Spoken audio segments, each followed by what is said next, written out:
Hey, it's your girl Autumn, and we are back with another edition of As a Fan of College Football. This is where I cover college football related content through the eyes of a fan. And baby, Vandy really kind of, I won't say that they embarrassed me, but I did think that they were go into Alabama and upset them. Again, Vandy is upset you. We know this about Vandy, but they could not pull this off against this Alabama team. So, before we get into it, first, I would like for you to hit the like button.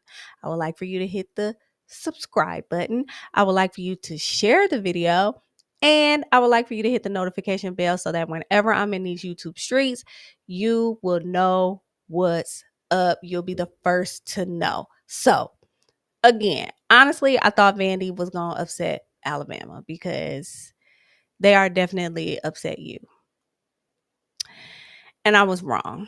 And I don't like being wrong. You know what I'm saying? Like this is why I don't gamble on sports. This is why, because I always have like this feeling, and I'm also an underdog type person unless we talking about the Ohio State University, who's hardly ever underdogs unless people are being haters in the polls, you know what I'm saying? Like at the beginning of the season, but you know what I'm saying, I'm not going to go there. I'm always rooting for an underdog. I'm an underdog type of girl.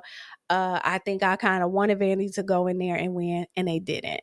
And Alabama, they've been under a little bit of fire lately, and I'm wondering if they're on their way back into good graces with their fans. If DeBoer is if their fans are feeling like DeBoer can actually stay now, because y'all know a couple of weeks ago they was ready to fire his ass. So Ty Simpson was on his game, like he was really out there balling. Can't even say nothing bad about it. He was 23 or 31 for 340 yards, 2 touchdowns. And this is after recovering from an early interception. Like he threw an interception early. Everybody thought that, that was going to be the trajectory of the game, and it wasn't. He was able to recover just fine. He connected with Ryan Williams 6 times for 98 yards, 1 touchdown. He connected with G. Bernard 5 times, 82 yards for 1 touchdown. And Jam Miller, who had 22 carries, rushed for 136 yards and 1 touchdown.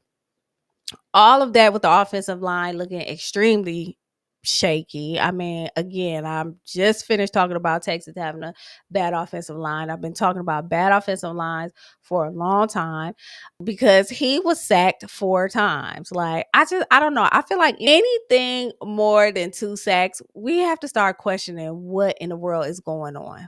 You know what I'm saying? Like, we have to, like, there has to be some adjustments made. You have to understand how your quarterback plays. You have to know if he's going to be able to get out of those pockets fast enough, if he's going to be able to release the ball fast enough. And your offensive line has to kind of tailor to that. It's like you pick a pair of shoes and you really love these shoes, like they're the best shoes ever, but they're unique shoes, so you're gonna have to build your outfit around it. You probably don't have anything in your closet, so you have to go out and get it. So that's how I feel about a lot of these quarterbacks. When they're picking up these quarterbacks, you have to build the team kind of around them, and we hear this all the time, and I'm just not seeing this with a lot of these offensive lines, unfortunately. But when it all came down to it, Vandy's offense was not offensing. Like, they were not doing nothing. Diego Pavia was 21 of 35 for 198 yards and rushed for 58 yards, which wasn't terrible, but he had 2 very critical turnovers, 1 interception, and 1 fumble that set Bama up to score. Coach Clark Leah did acknowledge during the presser that they failed in the red zone terribly, which they did. Cedric Alexander ran for another touchdown that was accounted for. Vandy fell up. So basically, like I said, in starting to talk about them, is their offense just didn't do what needed to be done. It's crazy because it seems like their defense was all over the place if they were able to sack Ty Simpson 4 times, but unfortunately They just couldn't get nothing to shake on offense. So they lost 14-30 to Bama. So Vandy, they fell to number 20 in the polls this week. And they have a bye, so they get a chance to rest. But when they come back, they're hosting LSU on 10/18. I'm not sure how well that's going to work out for them. Alabama, who is now ranked number 8, will have another test at number 14, Missouri, this week. So I think that's going to be a good matchup. I don't know about y'all, but I think that's going to be a real good game. Hopefully, I'll be able to sit and watch it. And I honestly believe that this next game against Missouri will be a great test for DeBoer and team. Like, if I'm an Alabama fan, I'm thinking beating Vandy is not enough. Like, again, we know Vandy is upset you, but that's what they are. They provide upsets. They're not ranked. I just, even though these rankings, y'all, they don't really be meaning too much to me no more. If I could just be real honest, but as a talking point, they're not ranked. They haven't been. Maybe I think maybe they came up. Maybe they were ranked at some point this season, like towards the bottom or whatever, after they beat whoever it was that they beat earlier in the season.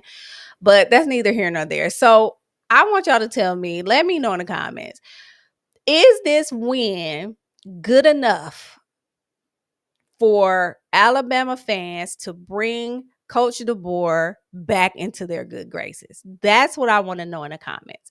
And until you hear me or see me again, peace.